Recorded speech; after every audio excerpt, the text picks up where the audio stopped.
Hey, what's up? It's Mr. J with SciOnTheFly, the place where learning makes sense. Are you a student who's recently been given the task to come up with a state project, but you don't know what to do, where to go, or how to get started? If so, I'm here to help. Now, I'm not going to do this project for you, but I do want to help give you enough information to get that ball rolling so you can take it, run with it, and do an awesome job on it.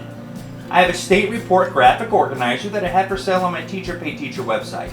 If you think that this might be something that you want or need, I'm going to put a direct link for it in the comment section down below.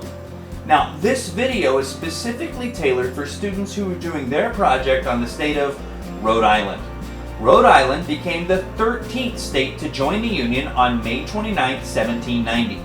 The original governor was a guy named John Collins.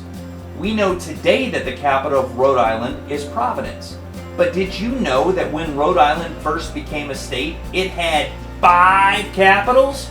Providence, Newport, Bristol, East Greenwich, and Kingston. Providence became the sole capital in 1901. The state flag consists of a white background with a gold anchor in the center surrounded by 13 stars. The state bird is the Rhode Island wren. The state tree is the red maple. The state flower is the common blue violet. The state nickname is the Ocean State, and the state motto is simply hope. Short, sweet, and to the point. I love that. Now, hopefully this is enough information to help get that ball rolling. Take it, run with it, do a great job. You got this. Until next time, it's Mr. J with SciOnTheFly, the place where learning makes sense.